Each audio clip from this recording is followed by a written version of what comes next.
Today we are here to discuss geopolitical tensions and its impact on Indian economy from our founder's view. Hi sir. Hi. So how are you looking this current geopolitical tensions which are there from last 25-27 days and इसका जो impact हो रहा है जो काफ़ी जो हमें अभी तक नहीं दिख रहा था इंडियन इकोनॉमी में बट अब स्लाइड सा दिखना शुरू हुआ है जहाँ पे एलपीजी का शॉर्टफॉल है फ्यूल का शॉर्टफॉल आना शुरू है आप किस तरीके से देख रहे हैं इसको सी पहले तो ये समझना पड़ेगा कि ये जो वॉर हुआ ये वॉर किस चीज़ की लड़ाई है. This war is a battle between the conventional source of energy and the future technology. So when I talk about conventional source of energy, so here we are referring to the oil, right. So उसका नाम आप चाहे जो भी दे दो, but असली लड़ाई जो थी ये ऑयल की थी, correct. US wants to take the control of the Iranian oil, just like they have ventured into Venezuela and captured the country as a whole. They thought that Iran maybe ऐसा कुछ करके they can take a hold of that, but then they were never aware of the fact that Iran इस तरीके से retaliate करेगा. Similarly, दूसरा point जो हमको एक सोचने वाली बात आ जाती है वो ये आ जाती है कि आज भी, right, a lot of global supply of oil जो होता है वो ईरान की तरफ से ही रूट होता है, करेक्ट. So कहीं ना कहीं if you see, so they have the strategic importance, the strategic hold on the oil flow of the economy. Every country which is completely dependent on their sources, which is coming from abroad, they are getting impacted. जिसमें हम भी आते हैं. So ऐसा नहीं है कि हम कहीं से भी हमारी कोई ज़रूरतें पूरी कर सकते हैं, because we are still dependent on the imports that we have for the crude oil and LPG. फिर वो चाहे रशिया से आए, फिर वो चाहे ईरान से आए, फिर वो चाहे वेनेजुएला से आए. द आइडिया इज़ हमारा पूरा का पूरा डिपेंडेंसी जो है वो बाहर के सप्लाईज के ऊपर है. सो लगभग हम लोग 85 to 90% जो क्रूड ऑयल है हमारा वो हम लोग बाहर से ही इंपोर्ट करते हैं. बिल्कुल सही है. और majorly are coming from the same way जो strait of Hormuz, which is in the range of Iran, right. इसके क्या इम्पैक्ट्स हमारे इन्फ्लेशन पे पड़ सकते हैं, because crude oil is something very important when it is coming to inflation. और ये इन्फ्लेशन का इम्पैक्ट हमारे पोर्टफोलियोज पे, इन्वेस्टर्स के पोर्टफोलियोज पे किस तरीके का इम्पैक्ट कर सकता है. अब देखो, इसको अगर आपको समझना है तो you will have to go a little bit behind. So right from 2017-18 odd period till 2024, there was a time wherein crude was more or less stable, right. Even in the COVID times you see, तो crude पहली बार zero के भी नीचे गया था, because उस समय तो सब कुछ बंद हो गया था, करेक्ट. तो आइडियली उसका जो यूसेज है वो यूसेज ही बंद हो चुका था. And after that as well if you see, तो कहीं ना कहीं वो $50-60 पर बैरल की रेंज में ही स्टेबल रहा. तो कहीं ना कहीं the world started believing that this is something which is normal now. Iran, US, Israel, the battle that started, that actually disturbed the entire dynamics, correct. Since Iran is already controlling a lot of supply that is happening to the global front, automatically there was a shortage, right, because the kind of ammunitions and everything that are being used, they are like striking each other's facilities across the Middle East. तो फिर उसमें कतार पे भी attack हो रहा है, Bahrain पे भी अटैक हो रहा है, दुबई पे भी अटैक हो रहा है. All the economies which are majorly exporting crude, right, and they have a lot of infrastructure over there, that is getting impacted. So natural सी बात है कि कहीं ना कहीं वो सप्लाई चेन जो है वो तो डिस्टर्ब होना ही होना था. A lot of vessels that pass from strait of Hormuz, they are stuck over there. So when the passage is not happening, then naturally you as a country, you have to have a particular situation wherein either you maintain a significant reserve which can cover your maybe 6 months or 9 months kind of supplies, the kind of what do you say, distribution that will happen in the economy, or you keep on continuously importing and then supply to the economy, correct. हमारे यहाँ हुआ ये कि हमारे पास में जो reserves है, due to our own constraints, our reserves are very limited. We do not have such facilities which can store 6 to 9 months kind of reserves in spare, right. Plus, for an economy which is developing particularly, to keep a lot of money stuck into crude reserves. That is also something that is not advisable, because we do have our own priorities to set first. So just like your infrastructure, or maybe for the socio-economic development schemes or whatever it is, you have to have a continuous outflow of money that is going on, right? So you cannot have a situation wherein you are completely holding 6 to 9 months kind of reserves. Otherwise, if that would have been the scenario, then probably you would not have been impacted. Correct. But now since that is not there, so this shortage is coming in. But war को hardly एक महीना भी पूरा नहीं हुआ है Yeah, और shortages आना शुरू हो गए, पेन फील्ड पे दिखना शुरू हो गया. बिल्कुल. इसका मतलब ये कि हमारे पास में रिजर्व्स नहीं है, या whatever reserves we are having, we are going tactically कि हम लोग अभी धीरे धीरे धीरे उसका कंजम्पशन करें, सो दैट अगर ये सिचुएशन थोड़ा सा प्रोलॉन्ग होता है तो हम लोग उस सिचुएशन को मैनेज कर पाए. देखो, सिचुएशन एक्चुअल कभी भी होने का इंतज़ार नहीं करती, right? So an event which is suppose to happen, market sense it. So whether it is a stock market, whether it is your own people, they sense that particular situation. अब जो Iran, US, Israel के बीच में जो भी हुआ और जो भी इतने दिनों से वहाँ चल रहा है, that has already created a lot of damage. The idea is not that कि even if the ceasefire is announced today, so whether everything will get normal, the answer is no. Because once you have this kind of scale of war which is happening between the countries, normalcy generally do not return in a very normal time. It generally gets prolonged, right? So whenever you have this kind of situations, तो कहीं ना कहीं वो छोटे मोटे disruptions जो है वो होते रहने वाले. And now as I said कि we are completely dependent on outside crude, तो कहीं ना कहीं we have to be vigilant in terms of our own usage as well. Now what would be the impact? The impact would be very simple, that immediately अगर आप अपने city में भी देखो, so you have seen a lot of petrol pumps wherein the supplies have run out, right? So there is a lot of queue that is happening. LPG में already shortage आ गया है. Restaurants, छोटे छोटे जो businesses है, जो commercial gas के ऊपर dependent है, they are already facing the shortage, right? अब इसका spiral effect जो है ना, वो economy के ऊपर अगले 7 से 8 दिन के अंदर देखने को मिलेगा. Because once you have this kind of situation, then naturally anything and everything that is being run on fuel, that is going to get impacted. And when you talk about running on fuel, then 99% of your economy is running on fuel. So when we are talking about fuel, so what we say is everything which is safe haven is on fire right now, like gold, silver. Yeah. For example, HDFC Bank also. Yeah. What is your take on that? See, if you talk to me about commodities, then just like what I said in my previous answer, the market does not wait for an event to happen. Now when you have so many participants participating into the matured market across the globe, you always have a edge. Somebody always has an edge. So the kind of rally that has happened in gold and silver in last 6 to 8 months, wherein the value has doubled, tripled and more than that, do you think that it happened just because of something like this? The answer is no. There was something probably which others were knowing, which the other people were not, and that's how the move already happened into that particular thing before this event could happen. So कोई एक event होने की राह देखता नहीं है बाजार. और इसीलिए अगर आप देखोगे तो पिछले 25-27 डेज से, जब से ये वॉर ब्रेकआउट हुआ है, जनरली बोला जाता है कि एक गोल्ड और सिल्वर जो है वो सेफ हैवन है, करेक्ट? लेकिन उसकी प्राइसेस में करेक्शन आ रहा है. वो क्यों हो रहा है? राइट? तो उसके दो ही रीज़न हो सकते हैं. एक तो कि जो उसमें स्पेकुलेशन पहले आना चाहिए था वो पहले ही आ चुका था.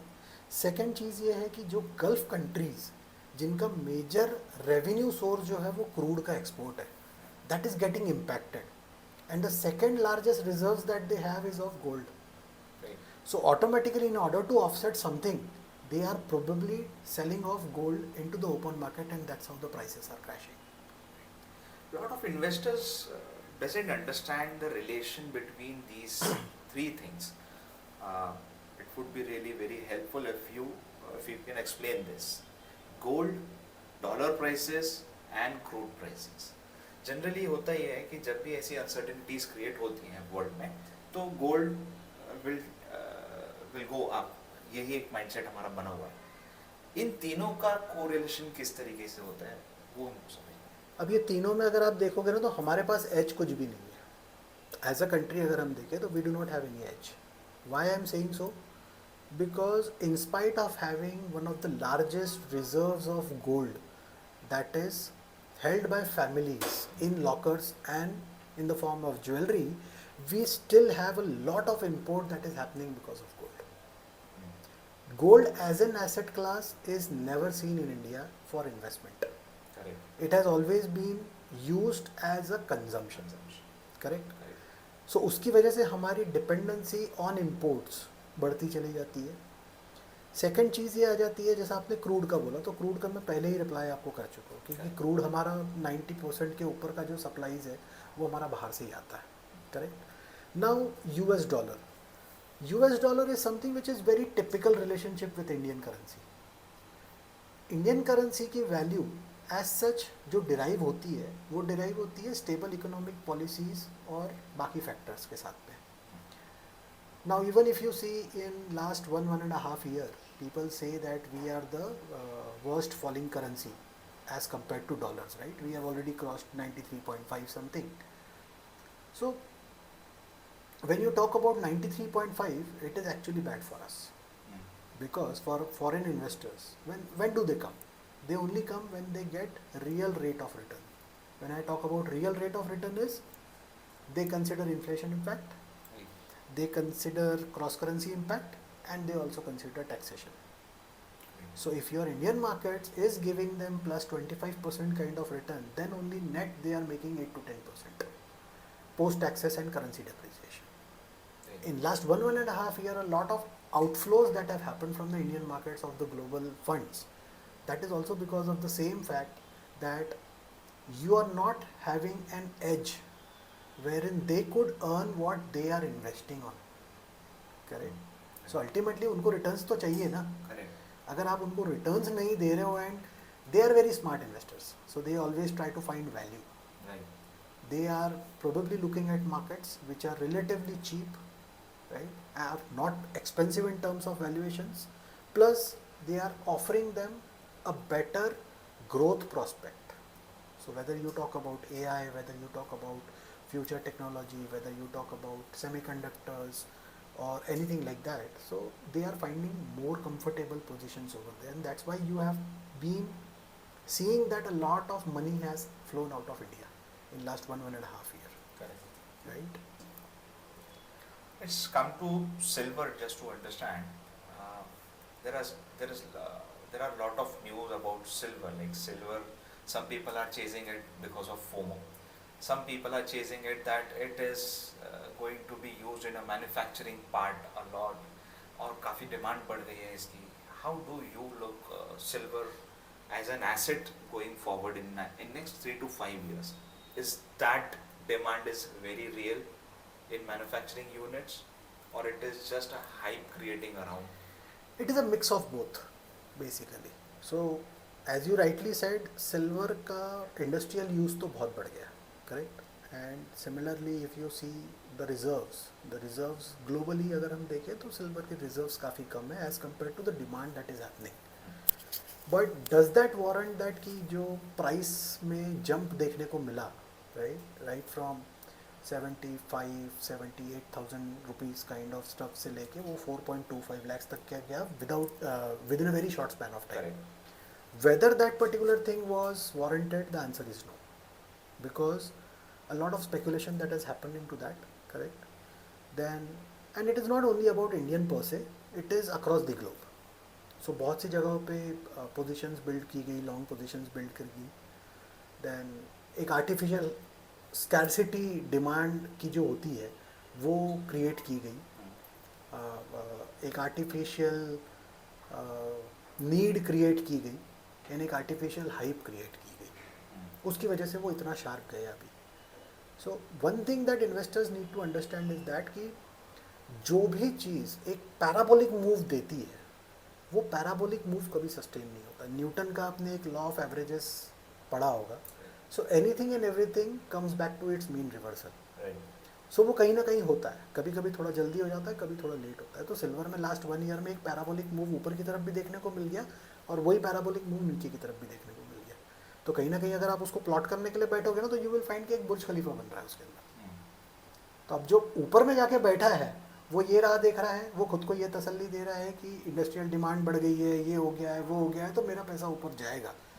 Otherwise he does not have any option, right. Correct. या तो वो लॉस को कट कर ले और बाहर निकल जाए, और जो बंदा अभी एंट्री करने के लिए बैठा हुआ है वो इन स्टोरीज को पहले ये देखने की कोशिश कर रहा है कि वाकई में ये है भी कि नहीं है, क्योंकि उसने वो फॉल भी देख लिया and he is feeling himself relieved कि मैंने उस फोमो में नहीं गया।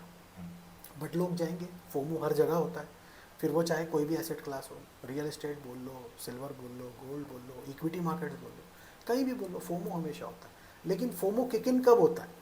जब 80% जूस निकल चुका होता है। करेक्ट। लोगों को ये नहीं समझता। Idea is how do you make big money in any asset class. The way to make big money is when it is ignored by everybody else. लोग उल्टा करते हैं, वो तब एंट्री करते हैं जब सारी दुनिया उसके अंदर एंट्री कर चुकी होती है, क्योंकि तभी उनके सामने वो न्यूज़ आती है। पहले न्यूज़ आते समय अगर जैसे अभी जो इक्विटी मार्केट्स में करेक्शन है, अगर आप बोलोगे किसी को कि भैया इक्विटी मार्केट्स में और पैसे डालो, तो प्रोबेबली उसका सबसे पहला जस्टिफिकेशन आपको यही आएगा कि अभी तो और गिरेगा, राइट। और आप बोल रहे हो कि अभी तो और चलेगा। दोनों ही सही है, गलत कोई भी नहीं है, वो भी गलत नहीं है, आप भी गलत नहीं है। टाइमिंग दोनों में से किसकी कब सही बैठेगी वो तो ऊपर ही जानता है। एक न्यूज़ जो एक दो दिन से ट्रेंडिंग हो रही है विच इज़ कि ट्रम्प ने बोला है कि we are in the talks with Iran and we are looking forward for cease fire, a pause for some few days. Iran completely उसको डिनाई कर रहा है। What is that? अरे क्या देख रहे हैं आप उसमें? Difficult to gauge, difficult to gauge. Trump as a personality, if you see, he is highly unpredictable, highly unpredictable. Ever since he came to power, every now and then there is something or the other that he is trying to do and he is continuously being in the news. So you do not know whether he is right or Iran is right. The idea is the only thing that you can rely is the thing that comes in front of you. And whatever both are saying, whoever is right, that will also come in front of you. Then only probably you will be able to believe that okay fine, this person was right and this person was wrong. Till then it's wait and watch. It might be the reason that Iran is only having oil and gas to charge the prices on a surging level. इसलिए Iran भी थोड़ा सा deny कर रहा है और फिर You may never know. You may never know. Politics on a different level चलती है. You may never know. Looking at the size of the country and looking at the size of the geography and all, nobody believed that they will continue with this fight for 25 odd days, correct? And that was very surprising to everybody. Right. The kind of technology and the kind of defense that they have, it was highly unpredictable. But still it is coming in front of you, right? So you do not know what is happening at a global level. As an investor, the only perspective is that ki just look at your objectives. If you have money to put in for a requirement which is going to definitely come in 2 years, probably equity is not at all an asset class for you. However, if you have a horizon of 10 years plus, then definitely there is nothing better than equity at this point of time. So, considering all these global uncertainty and environment which is right now, looking at the energies, commodities, currency, what will be your suggestion for investors to manage their asset allocation and how they can build their portfolio going forward or manage their portfolio, current portfolio? The first and foremost objective of any investor should be to first check what is the end requirement of the money that he is putting in, correct? So when is he going to need that money back? That is something that you need to understand first. Secondly is, don't get carried away with the stories, don't get carried away with the narratives. The fall has been very sharp. In last 20-25 odd days, you could see that the fall is close to 10 to 12%, which is very sharp. So people who invested back in COVID, they are still looking at their portfolios in green, courtesy the rally that they had after COVID. Right. But if you take it from a point to point perspective, then automatically whatever returns that you made from COVID till 24 and till today, already you have lost 12 to 15% from the returns only. The idea is, if at all you are very much skewed towards equity right now, it's better to trim the portfolio. It's better to check your asset allocation, and depending upon your objective, take a help of any consultant or a distributor or an advisor, and just plan according to that. Don't get overly, don't get carried away with any of the stories. Buy on dips works, but it should not happen that you are not left with any money when the real dip happens. So maintain the dry powder. Thanks, sir. I think this is a very insightful session on Minted about current situation and geopolitical tensions which is around us.